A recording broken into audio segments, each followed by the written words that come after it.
ایک چھت کے نیچے دو میاں بیوی رہا کرتے تھے، دونوں ایک دوسرے سے ٹوٹ کے محبت کیا کرتے تھے۔ بیوی شوہر سے محبت کرتی تھی، شوہر بیوی سے ٹوٹ کے محبت کیا کرتا تھا، دونوں ایک دوسرے کے منہ میں محبت بھرے نوالے ڈالا کرتے تھے۔ بیوی شوہر کے دکھ کو اپنے دکھ سمجھتی، شوہر کی بیماری کو اپنی بیماری سمجھتی۔ زندگی کے محبت بھرے لمحات گزر رہے تھے، خوبصورت سا وقت گزر رہا تھا۔ اللہ کا کرنا ایسا ہوا کہ بیوی کو جلد کی بیماری لگ گئی۔ وہ بیماری اتنی خطرناک تھی کہ چہرے پر جھریاں پڑ گئیں، چہرے پر کالے کالے نشان پڑ گئے۔ نشانات کی سیاہی نے چہرے کی سفیدی کو دفن کر دیا۔ اب یہ بیماری دن بدن بڑھتی گئی، یہ بیماری دن بدن بڑھتی گئی۔ دوسری طرف سے اللہ کا کرنا ایسا ہوا، اس عورت پر دوسری مصیبت یہ آن پڑی کہ کسی حادثے پر اس کے شوہر کی بینائی چلی گئی، اس کا شوہر نظروں سے محروم ہو بیٹھا، بینائی سے محروم ہو بیٹھا۔ بیوی کی جلد کی بیماری بڑھتی گئی، یہ دانے بڑھتے گئے، دانے زخموں کی شکل اختیار کر گئے۔ ایک وقت ایسا آیا کہ یہ بیوی اتنی بدصورت ہو چکی تھی کہ کوئی بھی اس کی طرف دیکھنا گوارا نہیں کرتا تھا۔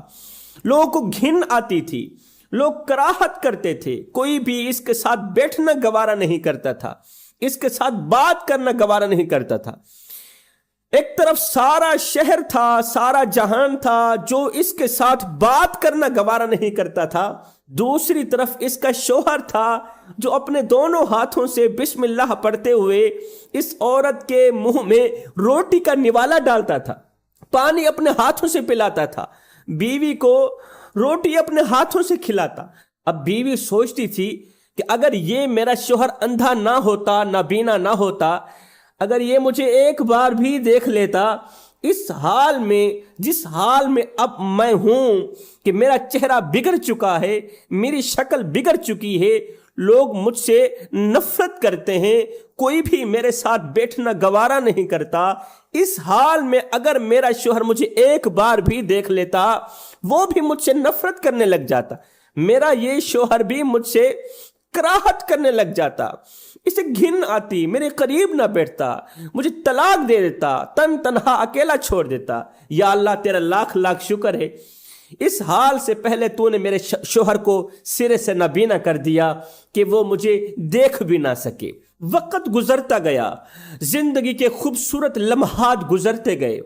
ایک وقت ایسا آیا کہ بیوی کی زندگی کا سورج ڈھل گیا، بیوی کا انتقال ہو گیا، بیوی فوت ہو گئی، مر گئی، اس دنیا فانی سے رخصت ہو گئی۔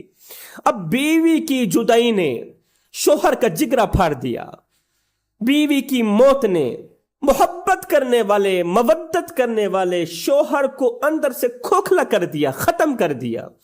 بیوی کو دفنانے کے بعد، اس کی تدفین کے بعد، بیوی کے غم کو برداشت نہ کرتے ہوئے، بیوی کا صدمہ برداشت نہ کرتے ہوئے، شوہر نے کیا کیا؟ اپنا گھر بار سب کچھ، اپنی جائیداد بیچ ڈالی۔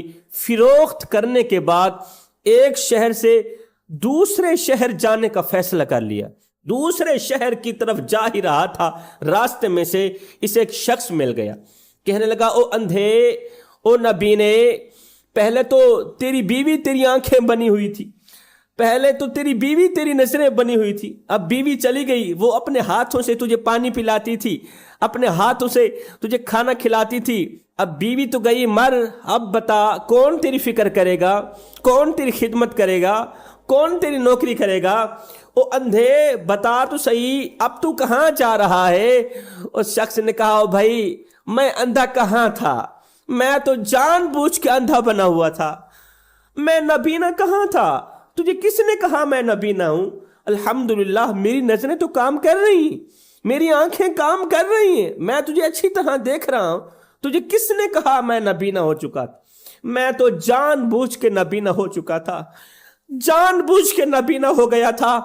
کیوں؟ اس لیے کہ یہ احساس میری بیوی کو تکلیف دیتا تھا، یہ احساس میری بیوی کو درد دیتا تھا، میری بیوی ہر وقت پریشانیوں کی دلدل میں پھنسی ہی رہتی تھی کہ کہیں میرے شوہر کی نظر میرے اس بدصورت چہرے پر نہ پڑ جائے۔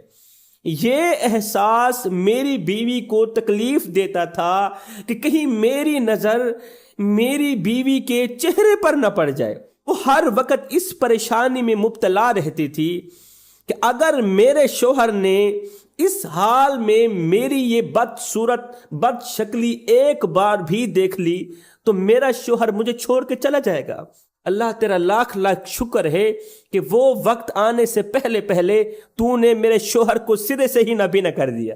بس اس سوچ کی بنیاد پر کہ میں اپنی بیوی کا یہ ڈر ختم کر دوں، بیوی کی یہ ٹینشن یہ پریشانی ختم کر دوں، اس سوچ کی بنیاد پر میں نے یہ ڈرامہ رچایا کہ میں نابینا ہو گیا ہوں، تاکہ بیوی کی یہ ٹینشن ختم ہو جائے کہ میرا شوہر مجھے دیکھ نہیں رہا، نہ تو مجھے دیکھے گا، نہ تو یہ مجھے طلاق دے گا، نہ تو یہ مجھے چھوڑے گا۔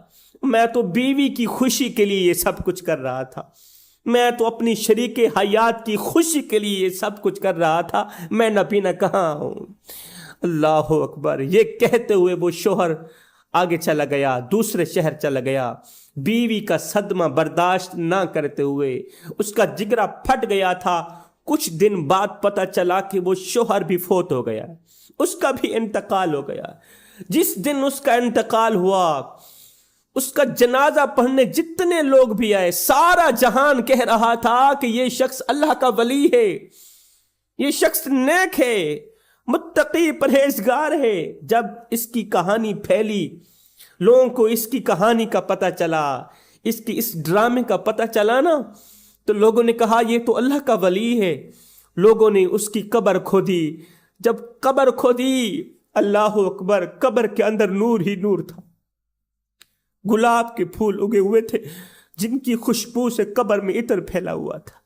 ایسے لگتا تھا کہ جنت کی تمام کھڑکیاں قبر کی طرف کھول دی گئی ہیں۔ اس کی تدفین کی گئی۔ دفن کرنے کے بعد اس دور کے کسی اللہ والے نے خواب میں دیکھا کہ وہ شخص جنت کی وادیوں میں گھوم پھر رہا ہے۔ دیکھنے والے نے پوچھا، بندے تو جنت میں کیسے چلا گیا؟ تو نے کون سا ایسا عمل کیا تھا کہ وہ عمل تیری بخشش کا ذریعہ بنا اور اللہ نے تجھے جنت میں اعلیٰ مقام دیا ہے؟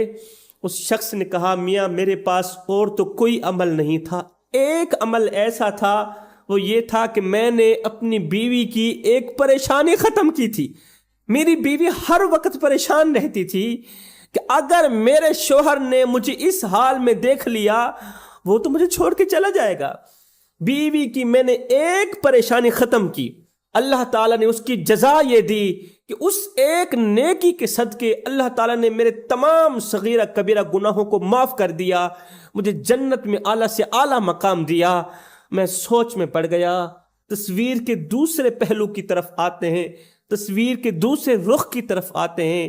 جو شخص بیوی کو ایک ٹینشن سے بچائے وہ بخشا جاتا ہے، اور جو شخص بیوی کے ساتھ دھوکا کرے، جو شخص بیوی کو دکھ دے، بیوی کو درد دے، شریک حیات کے ساتھ مخلص نہ ہو، کیا اللہ تعالیٰ اسے معاف کرے گا؟ کیا اللہ اسے جنت میں اعلیٰ مقام دے گا؟ جو اپنی شریک حیات کے ساتھ بھی مخلص نہیں ہے، وہ شریک حیات جس نے اس کا ایمان مکمل کیا، ہاتھ جوڑ کے عرض کر رہا ہوں میرے بھائیو، محبتیں بانٹو، نفرتیں مٹاؤ، محبتیں بڑھاؤ، محبتیں بانٹو، پیار کرو اپنے بچوں کے ساتھ، محبت کرو اپنی فیملی کے ساتھ، ماں باپ کے ساتھ، بہن بھائیوں کے ساتھ، اپنی بیوی کے ساتھ۔ اگر میں آپ کے بچوں سے پیار کروں تو میں آپ کو کتنا اچھا لگوں گا، اور اگر آپ میرے بچوں سے پیار کریں گے تو آپ مجھے کتنے اچھے لگیں گے۔ تو جب ہم سب لوگ کریم آقا کی امت سے پیار کریں گے تو ہم کریم آقا کو کتنے اچھے لگیں گے، اپنے نبی کو کتنے اچھے لگیں گے، اپنے رب کو کتنے اچھے لگیں گے۔